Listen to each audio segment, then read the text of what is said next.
le surplus de leur production peut nourrir beaucoup d'autres nations.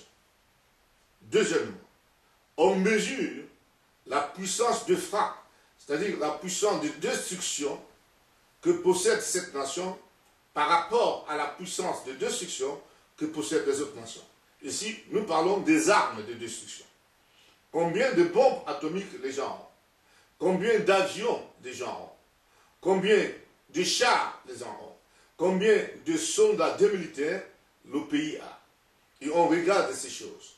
Et maintenant, si le pays, cet appareil militaire, a une grande puissance de frappe, c'est-à-dire de destruction, on dira que le pays est armement puissant. Maintenant, on va regarder sur l'appareil économique de la production, c'est-à-dire les industries, les machines capables de produire des biens. On regarde, est-ce que le pays a des industries lourdes, c'est-à-dire le pays peut-il fabriquer beaucoup de choses, d'autres appareils?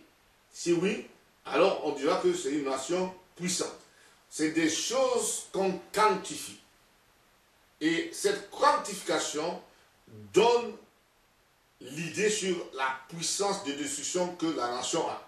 Sans oublier la population, le niveau de l'éducation de la population.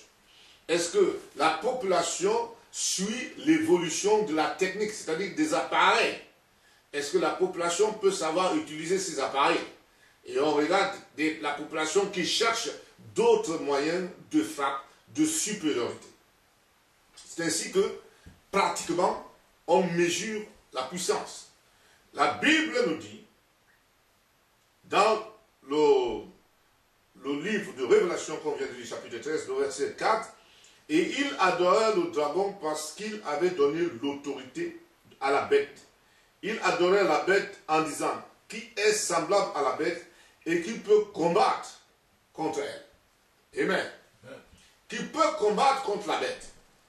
Parce que la bête, c'est-à-dire l'administration sur la terre, a des capacités de frappe, a des bombes atomiques, a toutes sortes de bombes pour pouvoir détruire n'importe quel endroit. A les militaires qui ont une capacité dans leur intelligence de pouvoir manipuler n'importe quelle arme qu'on fabrique. A des avions, a des chars. Et personne ne peut contrer la bête. Ici, il ne s'agit pas d'un pays. Si on regarde la Révélation chapitre 13 comme étant un pays, ou un pays puissant, c'est une erreur. Il s'agit d'un gouvernement du monde. Et la bête que nous voyons ici a 7 têtes et 10 cornes. C'est-à-dire que les gouvernements qui se trouvent en Afrique, les gouvernements qui se trouvent en Europe, les gouvernements qui se trouvent en Asie, les gouvernements qui se trouvent en Amérique, les gouvernements qui se trouvent en Océanie sont concernés. C'est un seul gouvernement. Et ce gouvernement est sous la responsabilité de ce que nous appelons un prince.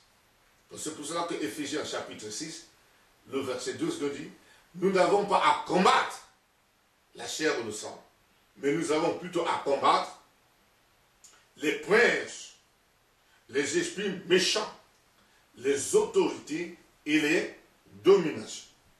C'est-à-dire que le monde est gouverné par une seule personne.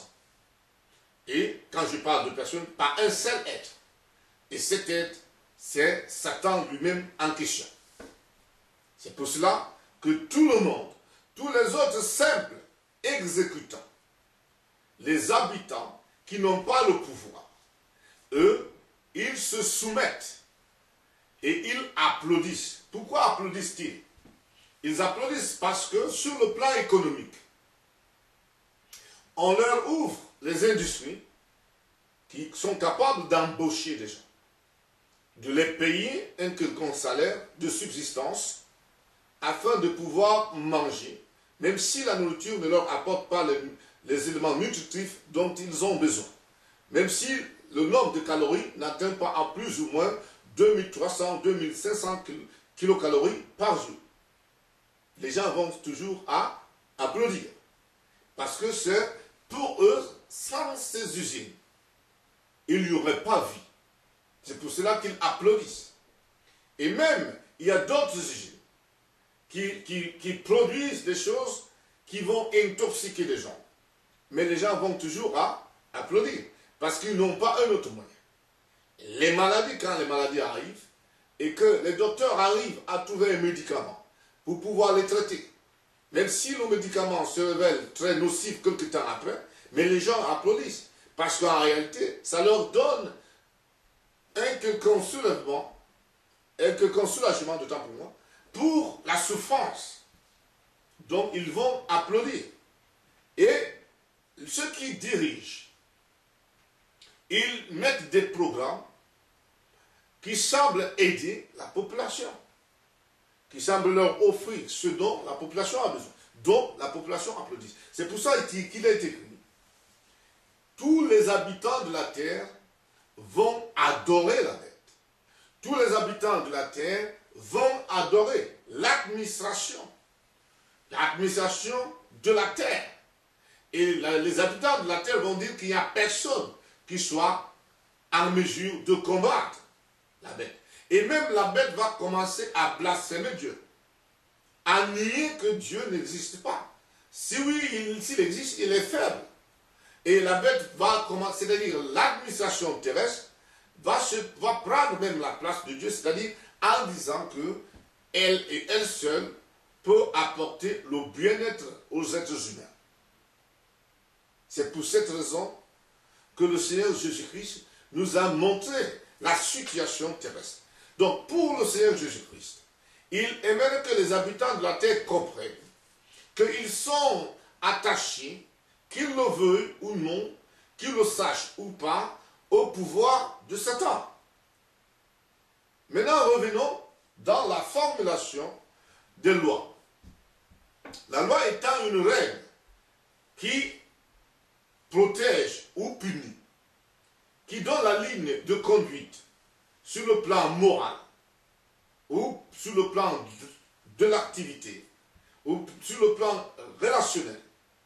Et cette loi est carrément différente de la loi de Dieu. Parce que au niveau du Sénat, au niveau des assemblées terrestres, ce sont les hommes qui votent les lois. Ou bien ce sont les chefs d'État qui proposent des lois. Donc il y a un grand problème ici. Dans le royaume de Dieu, nous avons vu que Dieu est l'unique à émettre les lois et que tous les autres, toutes ces créatures doivent appliquer ces lois. Toutes les créatures doivent suivre ces lois. Mais ici, dans le gouvernement de Satan, nous allons voir une chose carrément surprenante. C'est que toute assemblée terrestre n'a jamais consulté la parole de Dieu pour pouvoir admettre les lois de Dieu, que les lois de Dieu deviennent constitutionnelles. Non, ce sont les hommes qui s'assiedent et votent les lois. Maintenant, qui influencent donc ce règne. C'est pour cette raison que nous avons vu dans beaucoup d'assemblées, si nous consultons l'histoire ou bien maintenant, on trouvera qu'il y a certaines lois où la ségrégation est admise, certaines lois où l'esclavage est admis, certaines lois où beaucoup de choses sont admises. Pourquoi? Parce que ce sont les lois inspirées par les dominations, par les princes des ténèbres, par des esprits méchants. Et nous trouvons également que dans beaucoup d'endroits, il y a les habitants qui subissent, il y a la pauvreté, et il y a un décalage entre ceux qui sont pauvres et ceux qui sont riches. Pourquoi? Parce que dans le royaume du diable, il faut qu'il y ait cette distinction. Et cela est transféré exactement selon sa volonté.